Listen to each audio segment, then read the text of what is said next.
Hello everyone, welcome back to my channel. My name is Alec Reed. This is my channel, Alec Reads. Today we are reading Marriage, a Heartstopper fanfiction by heartstopper_fan22 on Wattpad. Today we are reading chapter 29, Tired? So yeah, I just hope you guys enjoy. Welcome back, friends. Like, subscribe, and comment down below, either saying hello or giving me recommendations for fanfictions or books.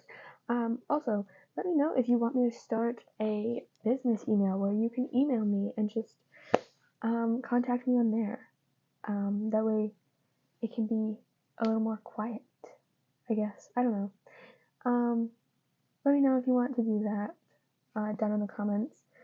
But yeah, let's jump right into the video. Chapter 29. Tired? Charlie's perspective. I was still leaned up against Nick's arm, Al cuddled up against him, when all of a sudden I could smell the salty air. Nick parked the Jeep in the parking lot right in front of the beach. I pulled my head off of Nick's shoulder, and before I could open my eyes all the way, Nick pulls off my sunglasses and says, "Looks like somebody is sleepy still." How did he even know I was sleeping? My eyes were closed under my sunglasses. "No, I'm not tired. I was just resting my eyes," I say in a sassy tone. He looks at me with his big brown eyes with a grin and says, "Oh, really? Then why were you snoring on my shoulder like 15 minutes ago?" I was kind of shocked. Was I actually snoring? I didn't feel like I was at all. I have a love-hate relationship with the sleeping pills I was prescribed by our pharmacist, Mark. They help me sleep, which I desperately need because I was only getting 3 hours of sleep a night, tops, which I wasn't only bad for my health, but was also starting to strain me and Nick's relationship. I feel like getting the proper amount of sleep now, but I hate that I feel so tired all the time. Like, anytime we're in the car, I always fall asleep. When we're watching a show or a movie, I fall asleep. Worst of all, 2 weeks ago, I was sitting at the table eating breakfast and somehow fell asleep. I know Nick is the most caring person ever, but sometimes I get frustrated because I know he would never admit it, but I can tell sometimes he's frustrated with the fact that I'm always tired. I really love spending time with him. I do, but sometimes I'm just so tired and I need to take a nap instead. Today was going to be fun, so no more naps. Nick's perspective. Me and Charlie got out of the Jeep and grabbed our beach bag from the trunk. I grabbed his hand and walked down the beach together. I made sure to pack a blow-up ball so we could play water volleyball. Because last time we went to the beach, he only brought a white t-shirt and was too insecure to go in the water in front of our friends, so he didn't get to play. I could tell he wanted to play super badly, but he just couldn't make himself do it. Later that evening, he mentioned how much he wished he could have played, and how he really felt left out. I was going to make sure this time he didn't miss out. Once the sand sunk in between our toes, Charlie pulled the blanket out of the bag and placed it on the sand. Then I pulled the beach ball from our bag and said, "Want to come play some water volleyball?" His smile was brighter than the sun. I could tell how happy he was. That I remembered, and he said that night. He ran down the beach towards the water and said, "Race you." By the time he said that, he was way ahead of me. I yelled out, "No fair, you're way faster than me." I started running after him, but he was much too fast for me to catch him. Time skip. How does it feel to lose 9 out of 10 times? I say as we walk out of the water to take a break. Charlie looks unamused and says, "Sorry, I'm not a formal rugby lad like you." He did not just say that.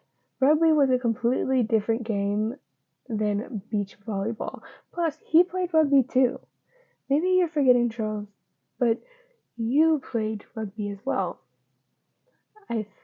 I say. He responds with, "I only played to look at hot guys." Oh my god, Charlie thought other guys on our old rugby team were hot? How come I'm just finding out about this? I'm not jealous or anything, just surprised. Okay, fine, maybe a little jealous.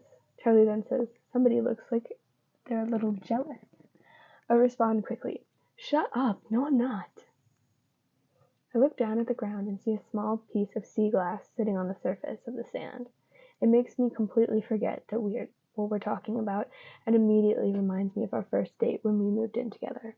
Our apartment was within walking distance of a beach, so we have gone on many dates there. But this one time we held hands and walked along the beach collecting sea glass and just talked about life, and it's one of my favorite memories. Charlie, we should collect some sea glass together, I say. Charlie looks happy and excited about the idea, but seems a bit off. I'm not sure what it is, though. He's eaten enough today, nobody has said anything mean to him, he's drank enough. I don't know. Charlie pulls me by the hand. He starts to walk along the beach, collecting sea glass. I was telling him about how good bubblegum ice cream was, and why it's way better than his chocolate crunch he always gets. And I notice he's tuned out from the conversation. I ruffle his hair and say, Charlie, are you listening to me? I could tell something was off. Chapter 30. Nap time. Charlie's perspective.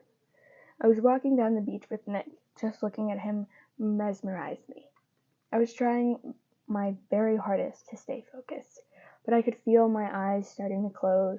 My legs and arms felt sore. My whole body was tired after playing volleyball in the water. Although I'm not the most athletic person in the world, that wasn't the reason I was feeling so tired. I knew I was feeling tired because of those pills I'm taking. Gosh, why did I need to take them? If I was just a normal person, I wouldn't need them, and this wouldn't be happening right now. Nick was talking about ice cream, and I knew my presence was drifting away. I was trying to listen and engage in the conversation, but I couldn't. I was way too tired. I snapped back to reality when Nick says, while messing with my messy, untamed hair, Charlie, are you listening to me? I didn't really know how to respond, because I missed the entire thing he just said. Yeah, sorry, just zoned out for a minute, I say timidly, hoping he would believe me. That's okay, Chuck. Any particular reason you zoned out? I didn't know what to say. He was so caring and loving and deserved to have my full attention when he's talking. He always gives his full attention and more to me when I'm talking about something. I didn't want to admit I was tired. It just felt defeating, and I wanted to make the most of our last day in Morocco. Most of all, I didn't want another one of my problems to ruin our day. I have certainly done that enough on this vacation. Nick then says, Charlie, what's wrong? Why aren't you answering me? Fuck. I just completely got swallowed up in my own thoughts again. Nothing's wrong at all. I guess I just got caught up in my head. He puts his hands on my forearms and stops walking.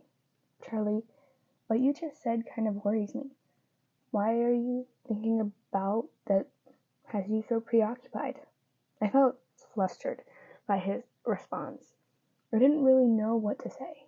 No, don't worry. I guess I'm just a bit tired. Let's just keep walking. After I said that, I did feel a bit of regret, because honestly, I have no idea how much longer I can walk. My whole body was starting to feel really tired. Nick's perspective. I knew there was something off about Charlie, but nothing clicked until he said, No, don't worry. I guess I'm just a bit tired. Let's keep walking. It all made sense why he wasn't paying attention to the conversation, why he was walking so slow, why he seemed completely drained. I should have figured it out sooner. Now I just feel like a jerk for making him walk all the way here with me when he's so tired. I love the fact that Charlie takes pills to help him sleep now. He desperately needed them, but they do come with some side effects, and the main one being extreme tiredness. I sometimes feel a bit disappointed when he falls asleep and we have plans, but I completely understand.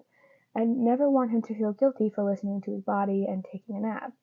I take off my sunglasses so I can look him in the eyes and say, Babe, are you tired? He looks at me. I could tell he was being a bit untruthful. I'm a bit tired, but let's keep walking. I want to find a blue piece of sea glass. I knew by his facial expression that he didn't want to walk anymore and was just trying to keep me happy. Charlie, I've been your boyfriend for so long now. Do you think you don't know when you're not telling the truth? We can go back to our blanket and take a nap.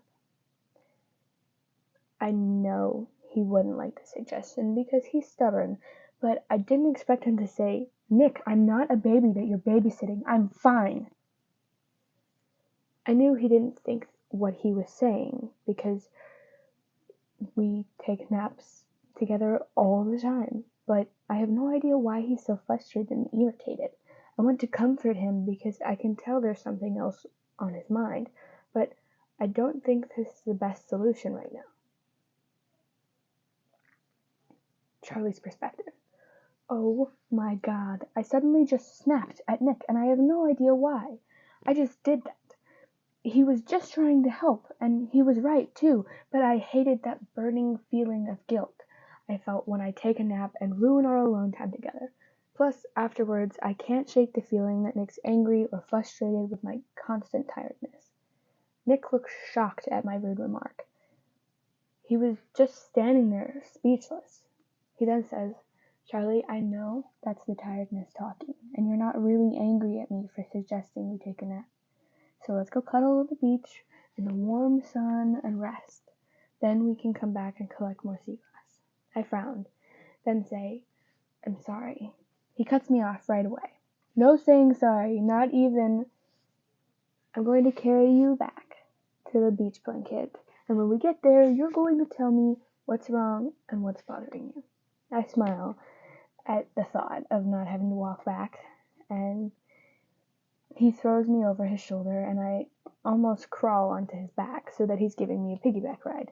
He then whispers, I love you more than anything, but you need to tell me what's wrong, okay? I don't say anything. I just snuggle my head into his cheek and kiss him as many times as possible. Alright, that is the end of today's episode. I hope that you guys enjoyed it. Remember to comment, like, and subscribe. Also, you can always comment and just say hello or tell me a little snippets of things that I could fix or things that you really like about the episode. But yeah, please enjoy, and you will see another one soon. I just wanted to say thank you guys for listening. Good morning, good afternoon, or good night, and goodbye, ladies, gentlemen, and everyone in between. Bye, friends.